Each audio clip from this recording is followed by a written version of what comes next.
नमस्कार दोस्तों, स्वागत है आपका अपने YouTube चैनल लोकेश IAS में।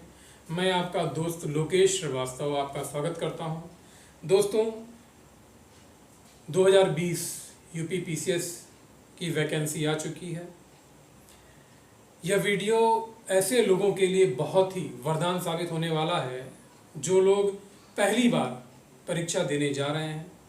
क्योंकि लॉकडाउन का ये माहौल है, लॉकडाउन के माहौल में कोचिंग संस्थाएं खुली नहीं हैं।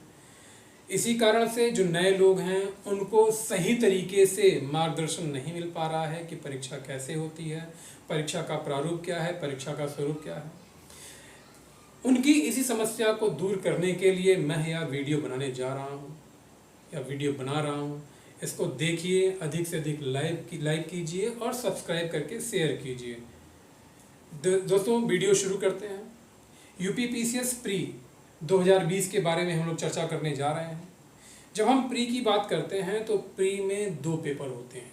प्री में आपसे 2 पेपर लिए जाते हैं, सामान्य अध्ययन प्रथम प्रश्न पत्र और सामान्य अध्ययन द्वितीय प्रश्न पत्र। दोस्तों, सामान्य अध्ययन प्रथम प्रश्न जो होता है वास्तव में सामान्य अध्ययन का पेपर होता है। यह 2 घंटे का पेपर होता है जो सुबह 9:30 बजे से 11:30 बजे तक आपसे लिया जाता है। इसमें अंक 200 होते हैं, अर्थात 200 अंकों की यह परीक्षा होती है और प्रश्नों की संख्या जो होती है वो 150 होती है। 150 प्रश्न पूछे जाते हैं। गलत उत्तर के लिए 33% अर्थात 1/3 नंबर काटा जाता है।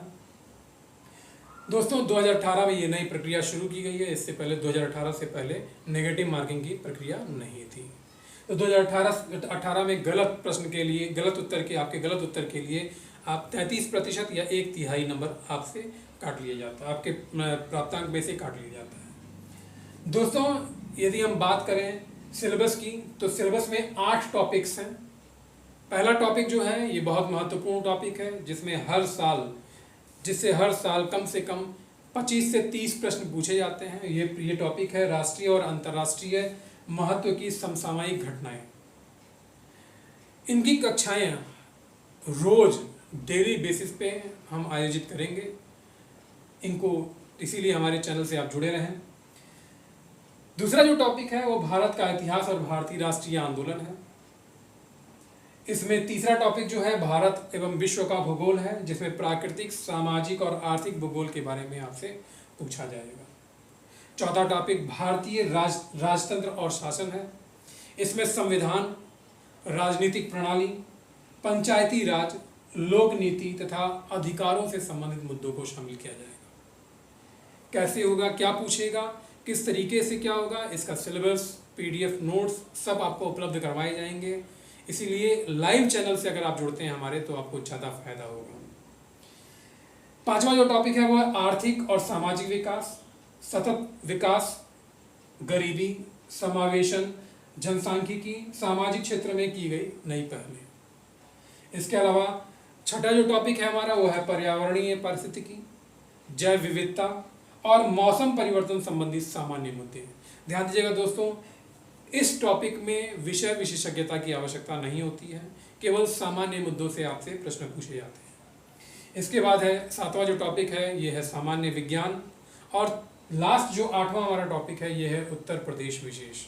उत्तर प्रदेश स्पेशल से भी कुछ प्रश्न पूछा जाता है जिनको हम समाहित करेंगे अपने पूरे सिलेबस में। जब हम दूसरे पेपर पर आते हैं तो दूसरा पेपर जो होता है CSAT का है, यानी सिविल सर्विसेज एप्टीट्यूड टेस्ट होता है। यह भी 2 घंटे का पेपर होता है। 2:30 बजे से 4:30 बजे तक पेपर लिया जाता है।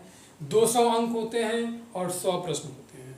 यहाँ भी नेगेटिव मार्किंग की पूरी व्यवस्था है, परंतु दोनों पेपरों में एक अंतर होता है कि यह पेपर केवल क्वालिफाइंग नेचर का होता है।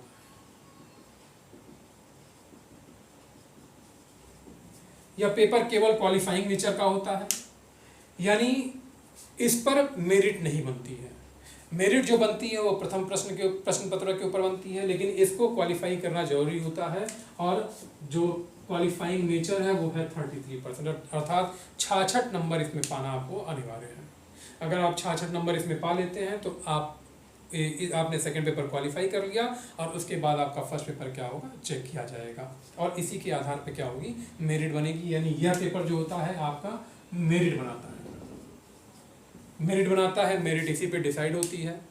दोस्तों जो सेकंड पेपर है यह भी बहुत इंपॉर्टेंट है, क्योंकि अगर इसको आपने क्वालिफाई नहीं किया तो फर्स्ट पेपर आपका चेक नहीं होगा, या आप फर्स्ट पेपर में कितना भी कर लें, सेकंड पेपर अगर क्वालिफाई नहीं है तो आपका रिजल्ट नहीं आएगा। इसीलिए इसको भी देखना उतना ही जरूरी है। इसमें क्या क्या आता है अगर हम देखें तो बोधगम्यता यानी कॉम्प्रिहेंशन, संचार कौशल यानी कम्युनिकेशन स्किल, सहित अंतर्व्यक्तिक कौशल यानी इंटरपर्सनल स्किल, तार्किक कौशल यानी रीजनिंग स्किल, विश्लेषणात्मक क्षमता यानी एनालिटिकल पावर हमारी देखी जाती है, निर्णय लेना यानी डिसीजन मेकिंग, समस्या समाधान यानी प्रॉब्लम सॉल्विंग, सामान्य मानसिक योग्यता यानी कि रीजनिंग, सामान्य आधारभूत संख्या यानी मैथमेटिक्स ये 10वीं स्तर तक का रहेगा, सामान्य अंग्रेजी 10वीं स्तर तक और सामान्य हिंदी 10वीं स्तर तक। दोस्तों ये दोनों ही पेपर रोज डेली बेसिस पे हम लोग जो है डिस्कस करेंगे, इसके ऊपर बहुत सारे प्रश्नों को डिस्कस करेंगे, क्योंकि पढ़ने से ज़्यादा हम आपको पीडीएफ उपलब्ध करा देंगे और यहाँ पे प्रश्न के ऊपर खूब डिस्कस किया जाएगा, ताकि क्योंकि पढ़ना अलग होता है और प्रश्न जो आते हैं वो अलग स्वरूप तरीके से आते हैं।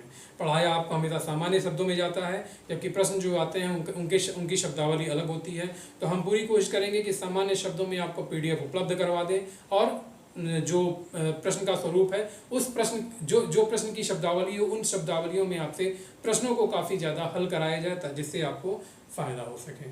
तो दोस्तों आज यहीं तक, बाकी हम लोग कल मिलेंगे। धन्यवाद, नमस्कार।